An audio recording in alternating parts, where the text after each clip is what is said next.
PG&E's monopoly territory is home to 17 million people. Families already struggle to pay their bills. PG&E was convicted of 91 felonies. Really? I mean, what's next?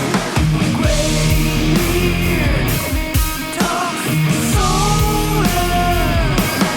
He is SolarWise. Welcome to the Greybeard Talks Solar YouTube channel. So glad that you're here. This is a place where a little knowledge, a little wisdom goes a long way toward turning sunshine into some serious savings for you. And today's video is going to be all about retirement solar. What? Retirement solar? What is that?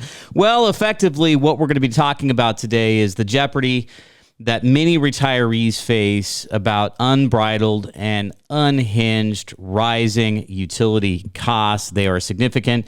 And for those of you that are not aware, I have a background. I'm a former 22-year fiduciary financial advisor, so I know a little something about what retirees need to be concerned about relative to staying retired. See, the issue is retirement is not about getting there. It's about staying there. I've seen many people retire early or retire without a plan only to find out how marketable they are to the job world, 5-6 years into retirement. So we don't want to do that. Nobody wants to be a Walmart greeter unless somebody wants to be a Walmart greeter. You know what I mean? So we're going to be talking about one of the biggest jeopardies that I see right now, which is rising utility rates and how solar may be able to help. So if you like the information being shared today, please share, like, and subscribe to the channel. We're trying to grow it as much as possible, help as many homeowners out there in California, specifically we work in California, as possible. So let's get into the meat of it. So effectively, when you think about retirement, most people don't retire with more income in retirement than they made while they were working. There's some sort of drop, some sort of degradation in income. Now, you may be really, really fortunate. That's not the case for you. Maybe you get 100% of your income in retirement. Maybe you even get more if you've been a very astute or seasoned investor that's done well with your portfolio. But most people have some sort of fraction of their prior work income post-retirement. Now, the challenge is you can't take nearly as much risk, in retirement as you could while you were working. You don't have nearly as much time to grow back the money if you make a mistake, and you're not really earning any income. You're letting your investments, retirement, 401ks, IRAs, pensions, things like that provide income to you. And many retirement plans, if you've got a pension, if you've got Social Security, they have some sort of cost of living adjustment or escalator yearly. Let's say that's somewhere in the neighborhood of 3 to 4%. So effectively, to maintain your status quo, to maintain your standard of living, your income needs to grow at 3 to 4% a year. And also you need to keep your expenses or liabilities outside from growing greater than that, because if you've got greater than that expenses, effectively that's like taking your retirement bucket, that bucket of money that you got, and poking holes in it with an ice pick. It just starts to leak everywhere. And so that is the greatest challenge right now happening in California, specifically for homeowners that are in PG&E territory, Edison territory, and or San Diego Gas and Electric territory, is the unbridled significant rise in cost relative to energy expenses. These big 3 for-profit publicly traded utility companies are squeezing California homeowners, and specifically retirees are, I think, at the greatest jeopardy in terms of how this is affecting them, because again, they don't have the ability to go back to work, and they've only got a certain amount of income coming in, relatively like a fixed income for most retirees. And so I was recently reviewing some data from the Public Advocate's Office of the CPUC. Once a quarter, and we'll make available this information or a link to it, in the description of the YouTube video today. But once a quarter, the Public Advocate's Office of the CPUC publishes a report about energy rates and what's going on right now in California. And as of the most recent report that came out, for example, PG&E rates over the last 10 years have trended greater than, so in other words, in the last 10 years, they've risen 104% in that period of time. So from a simple interest perspective, think of that as a 10.4% rise in yearly energy costs associated with energy expenses. Okay, that's exorbitant. That's absolutely crazy. Now, Edison wasn't much cheaper. I think they came in at mid 80s, as a cost, and then San Diego Gas and Electric was in the 70s. And so here we got 70s, 80s, and over 100% in a 10-year period of time rise in cost. But the most disturbing portion of it was if you looked at the 3-year rate of growth in PG&E territory, that 3-year rate of growth was better than 40% for 3 years. So effectively, you're talking about, what is that averaging? About 13, 14% a year. And so the challenge is most retirees' income does not increase at nearly that same rate or anywhere close to it because they don't have the ability to take on, excuse me, sorry about that. They don't have the ability to take on risk like they did while they were still working. And so effectively, that's the significant challenge that they have. Now, at 10.4%, there's an old financial law I used to use all the time to help people dictate or imagine how long it might take them to double their money in an investment at a specific rate of return. It's called the rule of 72. And simply stated, you take your rate of return, divide it into the number 72, and it'll tell you how long it takes you at that rate of return to double that bag of money or double your investment. So if, for example, you're getting a 10% rate of return, you would assume, or you could conclude that in a 7.2 year period of time, 10 goes into 72, 7.2 times. So in 7.2 years, you would double your money. I use it now to help homeowners gauge the detriment or the liability of ever increasing, caustically increasing utility rates. And so if a utility company is raising rates at better than 10% a year, that means your PG&E bill, your energy bill, Edison, San Diego Gas and Electric, whoever it is, that will double also in the same 7.2 years. So imagine right now you're retired, you got a fixed income, slightly adjusted for inflation, which may be 3-4% for you, and effectively you're seeing 10% per year rise in cost. So this used to be your budget for utility expenses. Now this is your budget for utility expenses. And then 10 years from now, it might be even greater than that. So effectively, that's the challenge. Now, why solar? Why would retirement solar be effective or be helpful? Well, number one, with a power purchase program, which we do a lot of that type of business in California. And I think power purchase programs are really going to be the only solar adoption method moving forward after 2026, since we're losing that 30% federal income tax credit benefit. But with a power purchase program, solar advantage number one for retirees is you got literally no money out of your pocket. There's no upfront cost, no wallet shock, no detriment to you. You literally don't have to come up with $1 to initiate a power purchase program. And for those that do not know, a power purchase program is quite simply when another energy company outside of your normal utility, another energy company makes an investment in your property, in your home, by creating a solar energy power plant at the facility, at the property. So effectively, you get panels, you get batteries, zero money from you, zero out-of-pocket cost from you at all. And then the advantage that you get is you get to buy energy from that system that you didn't pay for, that's installed at your property, but you didn't pay for it. It's not your cost. You get to buy energy from a way cheaper rate than you would get from the utility itself. So, for example, in PG&E territory, commonly we're seeing rates, for energy consumption in PG&E territory during the summer, somewhere between 43 cents a kilowatt hour for tier 1 energy up to 62 cents a kilowatt hour for tier 2 energy.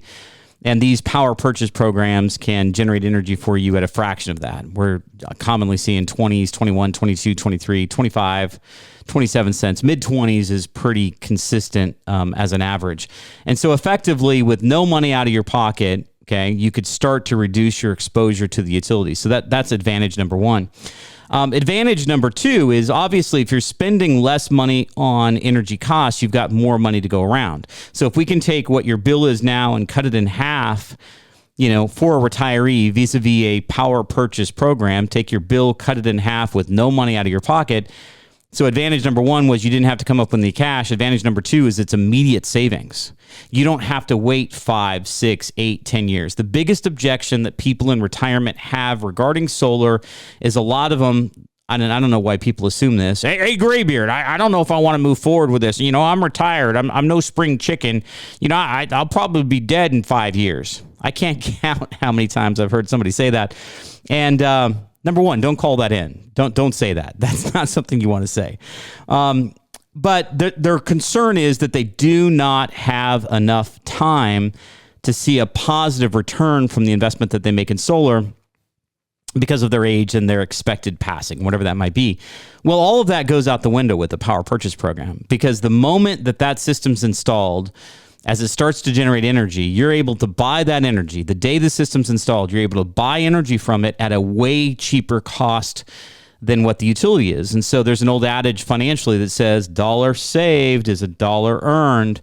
So if you can save 50% or more on your energy costs by having a cheaper alternative, via a solar system that you didn't have to pay for, installed at your property, that you can buy energy from for cheaper than PG&E, Edison, or San Diego Gas and Electric. So that's benefit number two. You immediately reduce your cost, and it's an immediate positive return. Whereas if you wrote a check for solar, a lot of retirees may not want to exhaust their savings that way, may not have the capital to do that. But if you wrote a check for solar, effectively you need somewhere in the neighborhood of 8 to 10 years to really get the full cost recovery of that investment.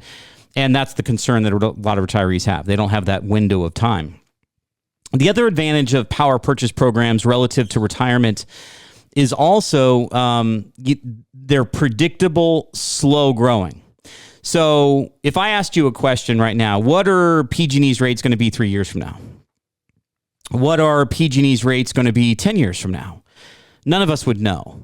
None of us would have any idea. And that's the uncertainty. That's the jeopardy. That's the liability for retirees, is the unknown of how much more they're going to increase. Now, my personal feeling is regarding energy rates in California that the next 10 years is going to be worse than the previous 10 years, where we had over a 10% return or in increase in energy costs in PG&E territory. So I think this next 10 years, because of AI, because of the shortage of energy in California, because we've got no big, massive, onboarding of extra generation right now, I think these next 10 years are going to be worse.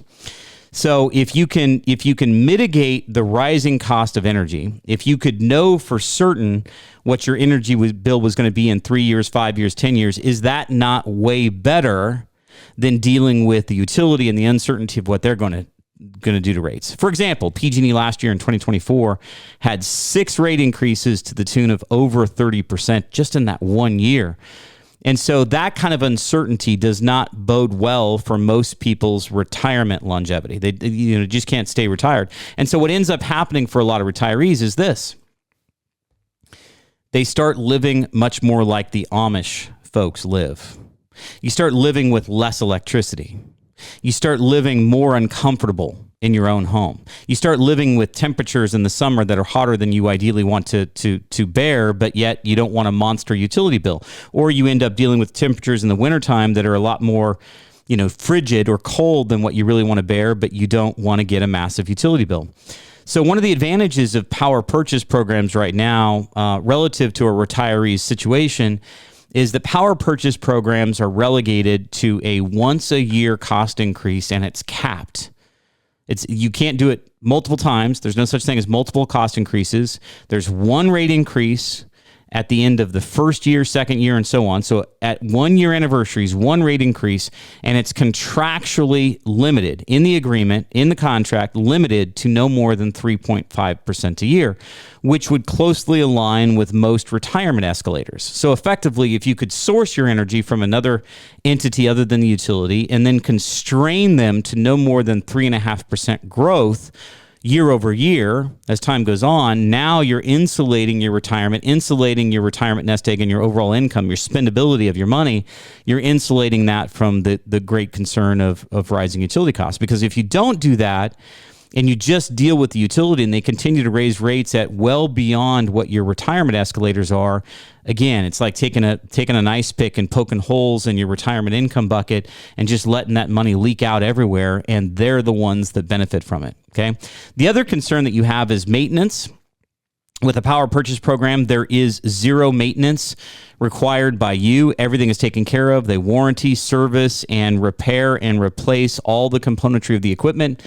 Another huge advantage of power purchase programs relative to retirement is that they take the normal 10-year or 15-year manufacturer warranty that you normally get with a battery, and they increase it to 25 years. And if you're retired and thinking that you're going to pass away in 5 or 10 years because of your age, wouldn't the security of knowing that you've got 25 years, that if you live longer than you think, you'll never have to worry about that. You don't have to climb up on the roof to wash your panels in retirement. Who would want to do that? You risk injury or worse.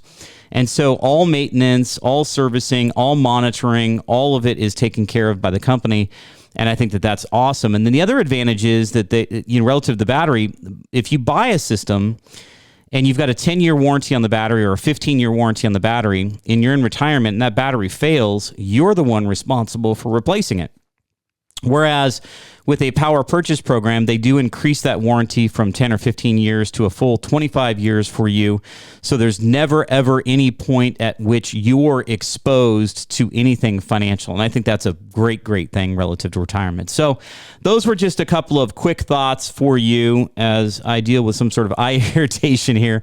Those were a couple of quick thoughts for you as to the benefit and efficacy of solar in retirement. I hope you enjoyed the conversation and the information that was shared. And thank you for watching the Greybeard Talk Solar channel. This is a place where wisdom goes a long way toward turning sunshine into some serious savings for you. And don't forget to please smash the like, subscribe, and share buttons. And lastly, if you'd like to engage with my solar brokerage company, SolarWise, to explore solar, if you're in retirement, if this made sense to you, all you simply have got to do is text YouTube to 84503. It's a 5-digit number, 84503. Text YouTube to that, and we'll be in touch with you to help you vet, explore, and analyze the benefit of solar in your life, especially if you're retired. So thanks again for watching the Greybeard Talk Solar channel. We'll be back here same time, same place next week. We always launch the channel on Mondays at 9 a.m. See you next Monday. Thanks for listening to SolarWise, Greybeard Talk Solar. Please visit our website, solarwiseco.com, to learn more. And we will see you next time on SolarWise.